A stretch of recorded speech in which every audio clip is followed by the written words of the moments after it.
I drove home from Tulsa International Airport on a Thursday afternoon in November, with a carry-on bag in the trunk and a dry cleaning ticket in my jacket pocket, and the specific low-grade exhaustion of a man who has spent 4 days in Milwaukee talking about industrial pipe fittings with people he will never fully enjoy talking to. I had been making this kind of trip for 22 years.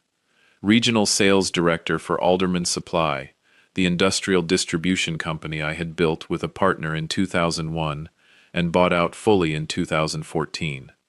Trips to Milwaukee and Kansas City and Denver and sometimes further, always 4 days or fewer, always home by Thursday evening. 22 years of the same pattern.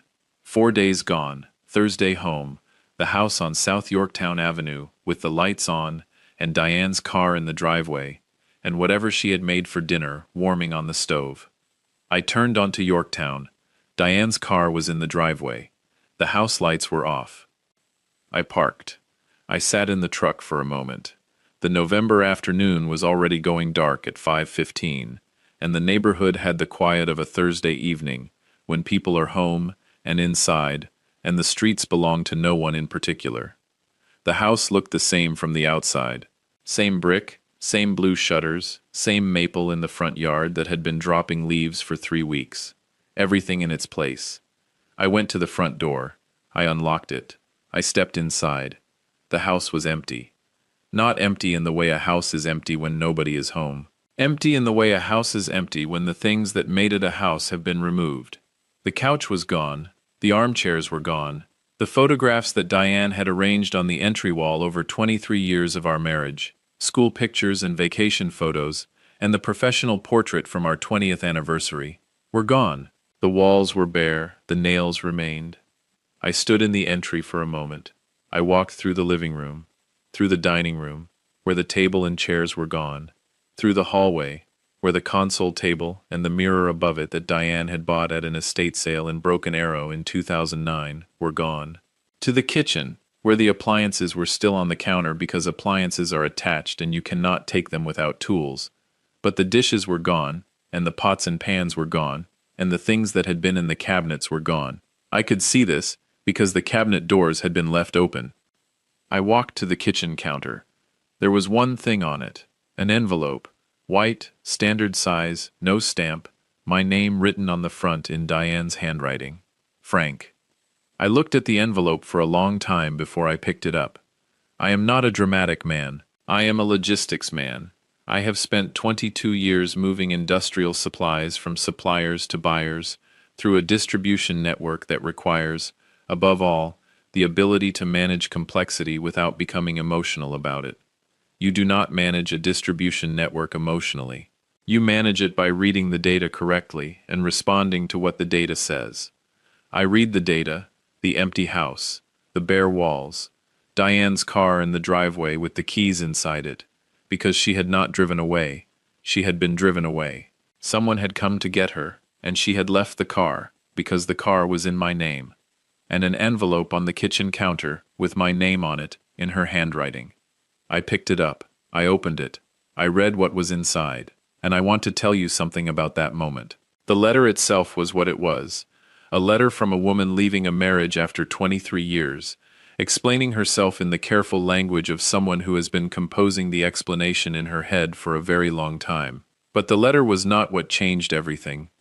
Behind the letter, tucked inside the same envelope as though it had been included by accident, was a single-page document, a wire transfer confirmation from First National Bank of Oklahoma, dated 3 days earlier. The originating account was a joint investment account I had maintained with Diane since 2006. The receiving account was a new account at a bank in Scottsdale, Arizona, in a name I did not recognize. The transfer amount was $340,000. I set the letter and the document on the empty kitchen counter. I stood in the kitchen of the house I had owned for 19 years, surrounded by the negative space of everything that had been removed from it, and I thought about the data. What the data said was this. My wife had been planning this for a very long time. She had not left on an impulse. She had not left in a moment of crisis. She had left on a schedule, at a time of her choosing, after a period of preparation, that had required significant organization and a specific target date. What my wife did not know was that I had been reading the data for 14 months. My name is Frank Alderman. I am 61 years old. I live in Tulsa, Oklahoma. And the woman who left an envelope on my kitchen counter on a Thursday afternoon in November had made a calculation that I understood completely, because I had been calculating the same situation from the opposite direction for over a year. She thought she had emptied the house. She had emptied a house. But what I had done with the things that actually mattered, in the 14 months since I first understood what was coming, was something she had not accounted for. She was already in Scottsdale, and I was already finished. Welcome to True Story. Hit that subscribe button and drop your city in the comments below. We read every single one. Let's get into all of it. I built Alderman Supply with a man named Glenn Hartley in 2001. Glenn and I had worked together at a regional distribution company for 9 years before we looked at each other across a conference room table at 40 years old and decided we understood the business well enough to run it ourselves. We started with a leased warehouse on East 46th Street in Tulsa, 6 employees, and a supplier relationship we had spent 2 years cultivating before we made the move. By 2008, we had 3 warehouses and 41 employees. In 2014, Glenn retired for health reasons, and I bought his share at a fair price, because that is the kind of thing you do with a man who helped you build something from nothing. By the time I stepped back from daily operations in 2021, Alderman Supply was grossing $12 million annually, with 63 employees and distribution coverage across a 6-state region. I am not telling you those numbers to impress you. I am telling you those numbers because the size of what I built is relevant to what Diane understood she was adjacent to when she married me in 1999, and what she concluded she was entitled to when she decided to leave. Diane Ellen Trescott became Diane Ellen Alderman on a Saturday in June of 1999 at a ceremony in Owasso, Oklahoma, that her mother organized and that I mostly attended and agreed to. She was 36. I was 37. We had been together for 3 years, which is long enough to know a person reasonably well, and short enough to be still surprised by what you don't know. She was beautiful in the specific way of someone who has always known she was beautiful, and has organized her relationship to the world around that knowledge. She was warm when she wanted to be, and exact when she needed to be, and had a social ease that I, as a person who found most social situations mildly inconvenient, genuinely admired. She ran the household with the same organizational competence with which I ran the warehouse, and for most of our marriage I had taken that for granted, in the way that people take for granted the systems that keep their lives running until the systems stop. We had 2 children. Carolyn was 32 and lived in Dallas, where she worked as a pharmaceutical sales rep, called me on Tuesday evenings and Saturday mornings, had driven up from Dallas twice in the months that followed without being asked, and had told me in the careful way that adult children tell their parents things they are not sure the parent wants to hear, that she had been worried about Diane for over a year. I had heard her. I had been watching the same thing. My son Drew was 30 and lived in Tulsa, worked in construction management, and occupied the difficult middle position of a child caught between 2 parents in a deteriorating marriage. I did not put him in that position intentionally, and I did not ask him to choose. He was my son, and that did not change regardless of what came next. The first thing I noticed was the phone, not the content of anything on it. I am not a man who goes through his wife's phone, but the behavior around it. Diane had always been a person who left her phone on the kitchen counter, on the coffee table, face up and charging wherever she happened to be in the house. In the spring of 2022, the phone began to go with her, into the bedroom when she went to bed earlier than usual, into the bathroom, into her car for conversations that she conducted in the driveway rather than inside. I noticed. I did not react. I noted it and continued watching. The second thing was the trips. Diane had always visited her college friend Wendy in Phoenix twice a year, once in February and once in September. In 2022, she went 3 times. In 2023, she went 4 times, including a trip in October that she described as an early Christmas visit, and that lasted 9 days. I did not question the trips. I had no basis to question them that I was willing to act on yet. But I noted the frequency and the duration, and the way she came back from each one slightly different, slightly more settled in herself, in the way that people become settled when they have somewhere else they are moving toward. The third thing was the question about the business valuation. In July of 2022, during what had seemed like an ordinary Sunday evening conversation about finances, Diane asked me what I thought the business was currently worth. Not in a general way, in a specific way, with follow-up questions about comparable sales in the distribution sector, and what a fair market assessment would look like, and whether I had had anything formalized recently. I answered the questions honestly because I did not yet have a reason not to, but I noted the questions, and I noted that she had asked them with the particular specificity of someone who has been thinking about them for longer than the conversation suggested. I called Glenn Hartley the following week. Glenn was 60 years old and had been my business partner for 13 years and my friend for 22, and had an understanding of the financial architecture of Alderman Supply that was exceeded only by my own and my accountant's. I told him what Diane had asked. I did not tell him what I thought it meant. I asked him what he thought it meant. Glenn was quiet for a moment. Then he said, "Frank, that question has a specific legal relevance in the context of a divorce proceeding. It is the question you ask when you are trying to establish the value of a marital asset." I said, "I know." He said, "Are you telling me you think Diane is planning to leave?" I said, "I'm telling you I'm watching something, and I wanted another set of eyes on what I'm watching." He said, "What do you need from me?" I said, "I'll let you know." I drove home that evening from the Alderman Supply warehouse on East 46th Street, and I sat in the truck in my driveway for 10 minutes before I went inside. I sat with the data I had accumulated, the phone, the trips, the business valuation question. And one more thing I had not yet described to Glenn, because I had not yet described it to anyone. In April of 2022, I had found a name in Diane's email. I had not been looking for it. The email client on our shared home computer had been open when I sat down to use it, and a message in her inbox was visible because the preview pane was active, and the subject line was long enough to read without clicking. The subject line said, "Finally getting to see you in person next month."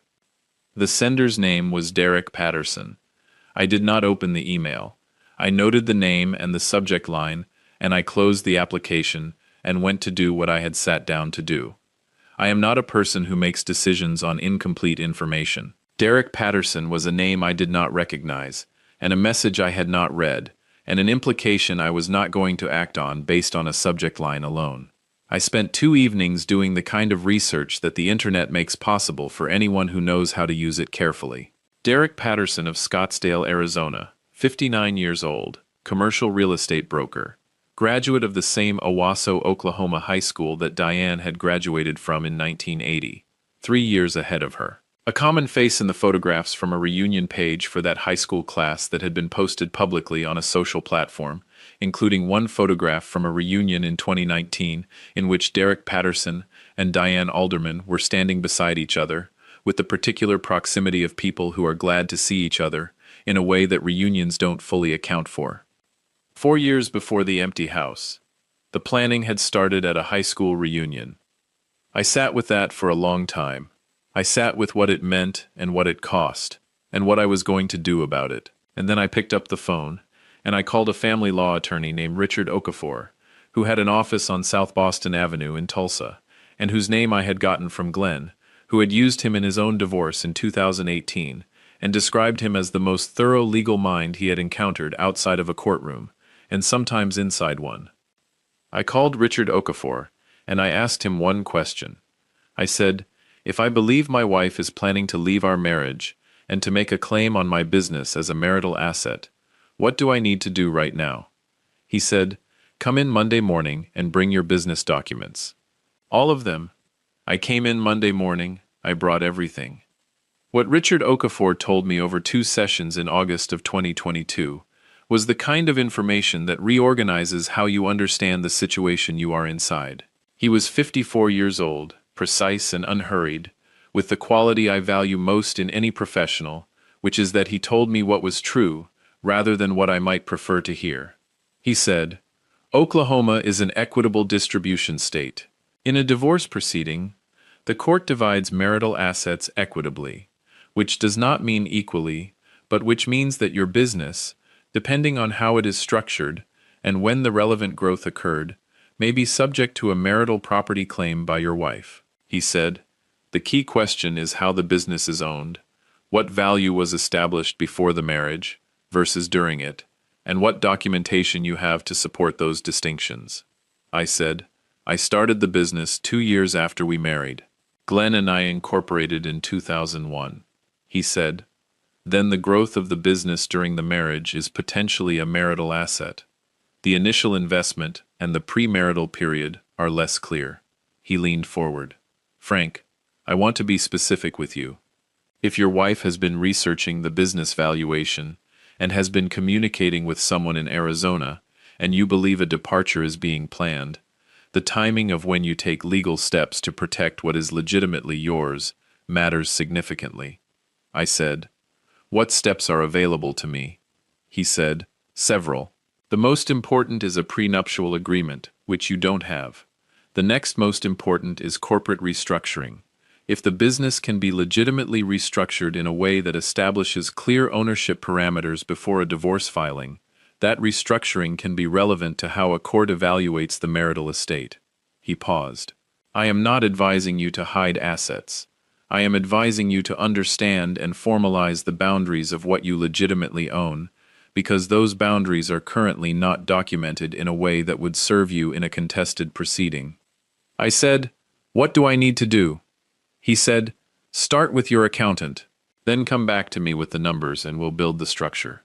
I spent the next 4 months working with my accountant, a meticulous woman named Sandra Beach who had handled Alderman Supply's books since 2003, and who brought to the question of business asset documentation the same patient rigor she brought to everything. We identified the demonstrable premarital investment, the sweat equity, the portions of growth attributable to factors that predated or were independent of the marriage. We prepared documentation that Sandra described as the kind of record that lets a court understand exactly what happened rather than guess. Richard reviewed it in January of 2023 and said, this is the cleanest asset documentation I have seen in a business of this size in 15 years of family law practice. He said, Frank, I want to ask you something. Have you considered protecting additional assets beyond the business? I said, tell me what you're thinking. He said, the house. If you have reason to believe a departure is being planned, and you have the equity position and the documentation to support it, there are legal structures that establish clear ownership of real property in a way that is relevant in an equitable distribution proceeding. I said, the house is in both our names. He said, that can be addressed, not by removing her from it, which would be improper and which I would not advise, but by understanding the premarital equity, the down payment source, the mortgage history, and what portion of the current value represents your documented individual contribution. He paused. And Frank, the joint investment account, the one with the $240,000 in it as of last quarter. I said, what about it? He said, how is it titled?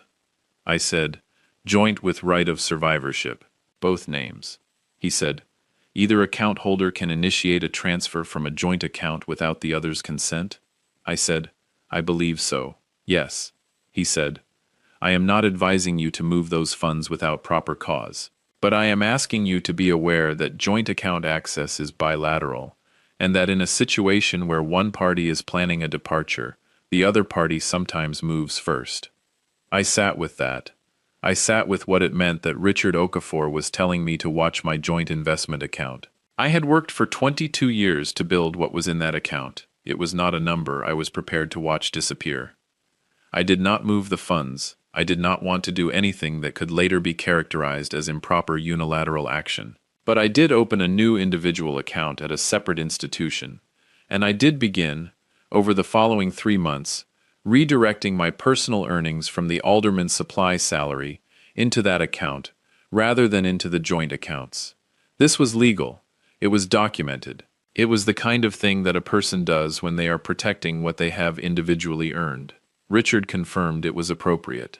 By November of 2023, my individual account at the separate institution held $81,000 that I had directed there over 10 months. The joint investment account held $340,000 that Diane had been watching, and that she had, I would discover on a Thursday afternoon in November, moved 3 days before I came home from Milwaukee.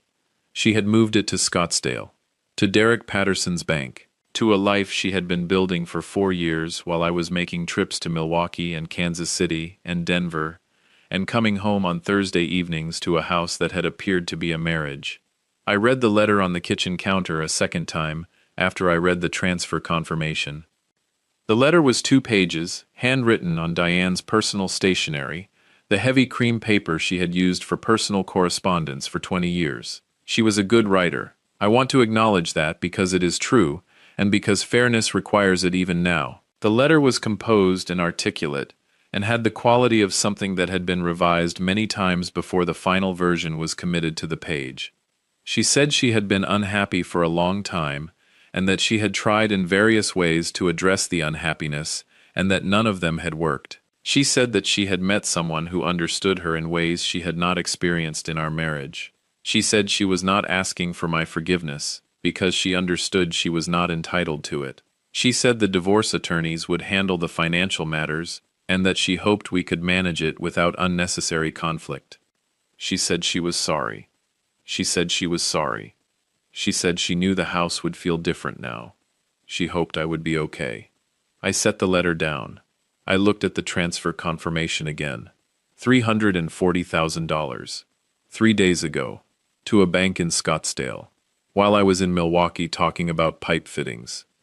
I picked up my phone and I called Richard Okafor. It was 5:43 on a Thursday evening. He answered on the third ring, which is the thing that happens when you have been a client for over a year, and your attorney has understood for some time that the call you are making was coming. He said, "Frank." I said, "Richard, she left today. The house is empty. She moved $340,000 out of the joint investment account 3 days ago." A brief silence. Then he said, "Are you at the house?" I said, "Yes." He said, "Don't move anything. Don't throw anything away. I need you to photograph the empty rooms and the wire transfer confirmation with your phone in the next 20 minutes. Can you do that?" I said, "Already doing it." He said, "Good. I'm filing an emergency motion for a temporary restraining order on the Scottsdale account tonight. The funds may not be recoverable in full, but the motion establishes the record. Frank, I need to tell you something. In the 14 months we've been working on this, I have been preparing for this exact moment. The documentation is ready. The business valuation is documented. The premarital equity analysis is documented. The earnings redirection is documented. We are prepared." I said, "I know." He said, "How are you doing?" I said, "I'm clear. Clarity is what's available right now." He said, "That's enough. I'll have the motion filed by 9 tonight. Call me in the morning." I spent an hour photographing every empty room, the bare walls with the nail holes, the kitchen with the open cabinets, the bedroom where the furniture was gone but the closets still had my clothes, because she had taken hers and left mine, which told me something about the organization of the departure. She had been packing incrementally, a little at a time, over weeks, rather than in one concentrated effort. The house had been emptied in the same way that a tank drains through a small valve rather than a burst pipe, slow and deliberate, and not visible until the level drops below a critical threshold. I called Carolyn from the empty living room. She answered on the second ring. I told her what I had come home to. She was quiet for a moment, and then she said, very steadily, "Dad, how long did you know?" I said, "I started watching 14 months ago. I've been working with Richard since August of 2022. She said, "Did you know about Derek Patterson?" I said, "Since April of 2022. Another silence. Then she said, "You didn't say anything." I said, "There was nothing to say until I had something to say. I needed to be ready before the situation was ready, not after." She said, "Are you okay?" I said, "I'm functional." She said, I'm getting in the car. I said, Carolyn, it's 4 hours from Dallas. She said, I'll be there by 10. Is there food in the house? I looked at the kitchen, the empty cabinets, the removed dishes. I said, there is not currently food in the house. She said, I'll bring something. Don't go to bed until I get there. I said, I wasn't planning to sleep tonight. She drove 4 hours from Dallas. She arrived at 10:12 with a bag of groceries from an H-E-B near the Oklahoma border and a casserole her neighbor had made, which is the kind of detail that is both practical and moving, and that I did not fully process until later. She walked through the empty house with me, room by room, not saying much, just being present in the way that her mother had been present in difficulty before she was gone, and that Carolyn had learned and carried forward. She said, standing in the empty living room, It's just stuff, Dad. I said, I know. She said, You built everything in this house. You can build it again. I said, I know that too. She said, What does Richard say about the money? I said, The emergency motion was filed at 9. The Scottsdale account is flagged. He says the recovery process is complex, but the documentation we have built makes it as strong as it can be. She said, And the business? I said, The business is mine. Sandra and Richard built a documentation record that establishes that clearly. Diane's claim on the business, if she makes one, is going to be very difficult to sustain against what we've prepared. Carolyn looked at me in the way that a daughter looks at a father when she is measuring whether what he is saying matches what he is feeling. She is 32 years old, and she has her mother's eyes and her mother's precision, her mother being my first wife, Jennifer, who died in 2008, which is a fact I have not yet told you, and which matters to this story, in a specific way I will come to. She said, Dad, I know you're in logistics mode. I also know that you were married to this woman for 23 years, and you came home to an empty house. You're allowed to not be okay. I said, I know I'm allowed. I'm choosing clarity right now because it's what's useful. The other thing I'm allowed to feel will be there when the useful part is done. She nodded. She said, That's very you. I said, Is that a criticism? She said, No, it's an observation. Mom used to say you were the most prepared person she had ever met. I said, Your mother was smarter than both of us put together. She would have handled this better than I'm handling it. Carolyn said, You're handling it fine, Dad. I said, I know. We sat on the floor of the empty living room because there was nowhere else to sit, and we ate the neighbor's casserole out of the dish with 2 forks, and talked until after midnight about things that mattered and some that didn't, and at some point the empty house stopped being the scene of what had happened today and became just a house that needed furniture, which is a solvable problem. The divorce proceedings took 8 months. Richard Okafor is exactly what Glenn Hartley described him as, the most thorough legal mind he had encountered in a family law proceeding. The documentation we had built over 14 months was the foundation of everything that followed. The business valuation, the premarital equity analysis, the earnings redirection with its complete paper trail, the evidence of the joint account transfer and the Scottsdale recipient account, and the timeline that established the transfer as a unilateral action taken in anticipation of a divorce filing. Diane had retained an attorney in Scottsdale, a man named Gerald Sims who was competent, but who had walked into a situation that our preparation had significantly narrowed. The joint account transfer became, as Richard had anticipated, the central contested point of the proceeding. The funds had been moved 3 days before the divorce was filed. The receiving account was in Derek Patterson's name.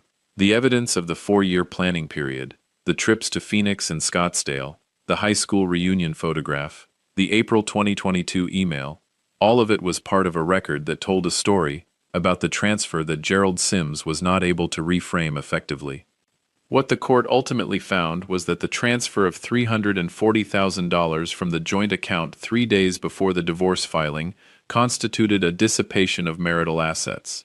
The funds were ordered returned to the marital estate for distribution purposes. A portion went to Diane in the final settlement because Oklahoma's equitable distribution framework entitled her to it. A portion came to me. The net result was not perfect, but it was significantly better than it would have been if the transfer had gone uncontested, or if I had not had the documentation that Richard and Sandra had built. The business was assessed by a court-appointed neutral evaluator who reviewed Sandra's documentation and confirmed its conclusions. The portion of Alderman Supply's value attributable to the marriage period was included in the marital estate calculation. The portion attributable to premarital factors and to Glenn's original partnership contributions was excluded. The settlement on the business was painful in the way that any division of something you built is painful, but it was defensible, and it was based on an accurate record rather than a favorable fiction. I want to tell you about one specific moment in the proceedings, because it is the moment that this story is really about, underneath all the finance and the documentation and the legal machinery. In April of 2024, during a deposition in Richard's conference room, Diane's attorney, Gerald Sims, asked me a question about the individual account I had opened in January of 2023. He asked why I had begun redirecting my personal salary to a separate account 14 months before the divorce was filed. I said, because I had reason to believe, based on what I had observed, that a divorce was being planned. I took legal steps to document and protect my individual earnings from that point forward. He said, and when did you first develop that belief? I said, spring of 2022. He said, what specifically led you to that belief at that time? I said, several things I had observed over the preceding months. The change in phone behavior, the increased frequency of trips to Arizona, the questions about the business valuation, and a name I saw in an email in April of 2022, Derek Patterson. The room was quiet for a moment. Diane was present at the deposition, seated across the conference table from me for the first time since I had come home to the empty house. I had not looked at her directly since we sat down. I looked at her now. She was looking at the table. Gerald Sims said, no further questions on that topic. I looked at Richard. He made no expression. He did not need to. What had just happened in that room was the thing that the 14 months had been building toward. Not the documents, not the motions. The moment when the person who believed they had been the one doing the planning understood that the planning had been bilateral, and that I had started mine at the same time as hers. She had thought she was managing a situation. She had been inside a situation I had already mapped. The settlement was finalized in July of 2024. The house on South Yorktown Avenue was sold. We split the equity. I bought a smaller house in the Maple Ridge neighborhood of Tulsa, a 1940s brick bungalow with a workshop in the back and a yard that needs work, and that I have been giving work on the weekends because physical work is the thing that has always cleared my head, and the head needs clearing. Carolyn comes up from Dallas once a month. Drew comes for Sunday dinners when his schedule allows. Glenn Hartley came over on a Saturday in August and helped me build shelving in the workshop, which is the kind of thing that a man you have worked with for 22 years does when you need help and do not ask for it, because he has known you long enough to know when to show up. I have been thinking about something Carolyn said on the night she drove up from Dallas, standing in the empty living room with a casserole dish. She said it's just stuff. She was right. The furniture that Diane took, the photographs from the entry wall, the dishes and the pots, all of it was replaceable. The things that mattered, the business I had built, the documentation that protected it, the house equity, the relationships with my children, those were intact. Not because of luck, because I had spent 14 months making sure they would be. Jennifer, my first wife, Carolyn's mother, died in a car accident in 2008 when Carolyn was 16 years old. I am telling you that now because it is the part of my history that explains a specific thing about how I move through difficulty. When you lose someone without warning, without any opportunity to prepare, you understand at a foundational level that the things you cannot control can undo you faster than anything you planned for. What you can control, you prepare, completely and without assumption. Because the things you don't prepare are the things that leave you standing in an empty house with a wire transfer confirmation and no record and no recourse. I had a record, I had recourse. I had 14 months of preparation applied to a situation that was going to happen regardless of whether I prepared for it. My father used to say, "Frank, the difference between a man who gets knocked down and stays down, and a man who gets knocked down and gets up, is not strength, it's whether he knew the hit was coming. A man who sees it coming has already decided what he's doing next before he lands." I saw it coming. I decided what I was doing next, and on a Thursday evening in November, when I stood in an empty kitchen and read a wire transfer confirmation tucked inside an envelope that was meant to tell me everything was over, what I actually found was confirmation that I had already done the work and that the work was sufficient. That is the only kind of document that matters in the end, not the one that tells you what someone else did, the one that tells you what you built before they could undo it. The workshop in the Maple Ridge bungalow is coming together. The yard is better than it was. The shelves Glenn and I built are full of the tools I brought from Yorktown, which were always mine, and which nobody took because they were in the garage, and the garage was not part of what got emptied on a Thursday in November. I go out there on Sunday mornings sometimes. I make coffee and I take it to the workshop, and I stand in the smell of sawdust and oil, and I think about what the next thing is. There is always a next thing when you are a logistics man. The current project is a workbench I have been designing on paper for 3 weeks. Good bones, correct dimensions, built to last. That is what you do after. You build something that lasts. If this story stayed with you, drop a comment below and tell me which moment hit you the hardest. Hit that like button. Subscribe if you are not already here, and I will see you in the next one. True Story uploads every week. Subscribe and hit the bell so you never miss one.